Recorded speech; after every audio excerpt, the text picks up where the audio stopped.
Shalom, Yahweh Shemashai, Rakfa Yahweh Shemashai, Bashim Kadash. Double honors to the elders and apostles of Great Millstone. Blessed salutations to the elect worldwide, preaching the gospel in spirit and truth, with all consistency and sincerely. You so-called Negroes, Latinos, Native Americans, and Hispanics, you guys are the true Israelites of the Bible. Yeah, and your God is the God of Israel, whose name is Yahweh, and the Son's name is Yahweh Shai, whom we should both worship. Yeah, man. This day and age, man, you ain't gonna get no real woman, man. You ain't gonna get a faithful, loyal, respectful, honest woman in this side. That's all gonna come in the kingdom. Yeah, because these women are not looking to righteousness. They're not looking to serve a man. They're not looking to be in order under a man, in all subjection, as the scripture says. They're adulterous, man. They're wicked. They're fickle mind. You know, the so-called white man, Esau, the devil, he's given them so much liberty and so much laws, you know, where all it is to degrade men, cripple men, trap men, leave broken homes, dysfunctional families. All this liberation movement and the feminist movement is actually backfired on women, and now women have become more depressed, stressful, lonely. Yeah, why? Because they're serving the white man. They're serving the devil. They're not obeying to these laws, man. And I'm talking about the Israelite women. But all women, especially all women, have become westernized, Europeanized, whitenized. Yeah? To go against scripture, to go against the order, the nature's order, how the Most High Yahweh Shemashai intended to be, man. But yeah, this is a quick scripture, and I'm just gonna demonstrate through the video, man, how wicked women think. They think like they didn't do anything wrong after committing adultery. Very disloyal, so be careful when you're around women. And don't give your strength unto them, as the scripture says. Proverbs 30, verse 20. Such is the way of an adulterous woman. She eateth, and wipeth her mouth, and saith, I have done no wickedness. So after she commits adultery, after she goes sucks a rod, she gets fucked, legs spread open by someone else, she'll come back to you and give you a kiss in the cheek. Yeah? She might try to hide herself by ignoring the text and ignoring calls. Doing some slick shit. Try and give you the silent treatment. Yeah? So be careful, man. Check this video out. And this video is called She Cheered with Best Man 10 minutes after the wedding. Judge Judy would rage, by MGTOW Syndicum. All right.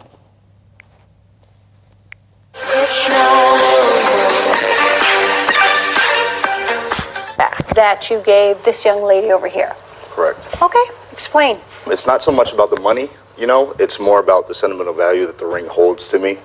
My grandfather actually gave that to my grandma, so it's very near and dear to my heart. You know what I mean? I had the ring actually appraised at $12,500, so. Wow, must be beautiful. So explain to me what happened. About a month before our actual wedding, one of our friends had a wedding that we went to. We have, you know, very tight-knit friends. At the party, you know, the drinks were flowing, we were having a great time, and I noticed she was missing, so I went around looking for her, and I actually walked in on Cynthia with another man and another woman, but it wasn't just any man and woman, it was actually my best man and her maid of honor. So I imagine you were shocked. Completely. Okay, and what happened after that? So, you know, I kind of thought in my head maybe we could work it out. It's just one of those things, yeah. You know, I do love her. So you wanted to work it out. He started screaming, and went crazy. Screaming? Yes, he went crazy. It was, Your Honor, he's making it seem like it's a way bigger thing than it was. Oh my goodness, what did he do? Tell me. Well, it was completely different, Your Honor. Yes, we were at this wedding. Everyone was very drunk. I went with my best friend to the hot tub at the hotel, and like, it got a little bit crazy. We started making out. His best man, his best friend, came in, and I probably should have like not let that happen, but it was just like it wasn't that big of a deal. It was just a silly, like, drunken, like, being silly in a hot tub. He showed up and went completely crazy. I apologize. I don't think it was something to call a wedding off over. I Your understand Honor, my that he was initial upset. response- excuse me, I can I understand talk? you were upset, but I don't see why he had to call off the whole wedding. I didn't want to call off the wedding. How did you react, or how did you feel when you saw your fiancé and he walked in on you with your friend and his best friend? Your Honor, I was surprised that he was so angry because everyone was so drunk and just, I didn't think that it was that big of a deal. So you don't think it was a big deal that you cheated on him? It was just making out. I didn't even really think it was cheating. At a wedding when everyone's drunk? I don't even have a good comeback for that one. Thank you. I really don't. I'm usually really quick, and I just don't. I don't. I'm speechless for once. I mean, that was about it. After that, I told her she had to leave. He said you have to be out in 3 days. Oh, I've I been wouldn't living- You have had given you 3. 3 days. You're lucky you got 3 days. Thank But you. anyway, so so you had her move out. Correct. And I did a little bit of investigating, and afterwards, I have a question for you before you tell me, because I know the witness is here. So you broke up with her. Correct. You gave her 3 days to leave the Correct. apartment. Did she leave reluctantly, or was she like, whatever, I'm oh leaving? yeah, no, she just picked up and left. There was nothing to her. I thought that maybe if you had a little bit of time to cool off and let this blow over, that it would be okay, and we can talk about this and work it out. All right. Did you ask for the ring back? Yes, And she said no. correct. Very Your Honor, politely in the as state well. of California, the law states that this is an unconditional gift. Okay. So I'm entitled to the ring. Did you think it was morally appropriate for you to keep that ring? I did. Why? I was heartbroken. Why Your do you Honor, deserve that ring? because I'm still ready to get married. It was But given he doesn't to me. want to marry you. It was given to me as a gift, and I It was accepted given that to you gift. as a gift that you were going to be faithful and you were going to honor him for the rest of your life. I'm still ready to make that I don't commitment. think you understand what that commitment is. So then anyway, how many times did you try asking for it back? So many. I reached out to her via email, sent her text messages. She wouldn't say, sorry, I'm keeping it, it's mine. Nothing. Under the state of California, it's I wish mine. she would even said that. I got no response Nothing. at all. She just ignored you. Correct. You were really trying to work things out, weren't you? Yes, I wanted him to cool off. How long did you try to get the ring back? Oh, I mean, up until just about now. It was about 3 months ago, Your Honor. So no response for 3 Nothing. months? Nothing, Okay. Your Honor. All right, so then you find this friend that you have in common or mutual on your online personal accounts, and what happened? So I remember his name was Adam Vincent. So I went up into a little search thing and found his name. And I remembered his profile picture, so I pulled it up and I looked at him and I just said, hey, I'm just a little curious. Like, how do you know Cynthia Bennett? And it definitely struck a nerve. I asked him, I said, hey, would you be opposed to going and grabbing a drink? Let's just go down to the bar and grab a drink and talk about this. It's a little bit more personal. And so me and Adam went and we had a drink. And I mean, that was just the last straw. That's when I decided that.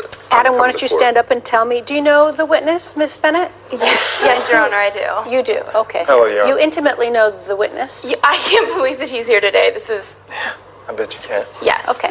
From All right, several years ago, I know the witness. Mr. Vincent, why don't you tell me what you shared with Mr. Vaughn? So Cynthia is my former, and fiance. Oh, fiance, you were engaged to Yeah, her? we were engaged as well 7 years ago. So Okay. this is far, far back. We met our mid-20s. Great time. She's a great girl. Likes to party. She's very spoiled. I spent a lot of money on her. We traveled. Of course. I eventually, like I said, I proposed to her. She accepted the proposal. We were getting ready for our marriage. I'm a finance banker. Work long hours, long shifts. How do you get these guys? What is it about you get these two good-looking professional guys? Yeah, tell me Okay, about go it. ahead. But, I'm so confused. Yeah, I'm confused too, ma'am. So then what happened? So you proposed? I come home, literally, I kid you not. My baby brother and Miss Cynthia are literally having sex in my bed. And like I said, it threw me off. Wow, were you drunk? Was it just a mistake? Your Honor, this was 7 years ago. I was like 22 years old. Oh my God, It was a mistake. I Oh my God, apologize. That it was was a mistake. wrong. It's always a mistake when you confront So then Cynthia what about did she anything. say to you? How did she respond? Once again, like I said, it was such a horrible, just scene. So, I leave the house. I probably just reach out to her a couple of weeks like, hey, I just want my ring back, the engagement ring. I spent 10 grand on it.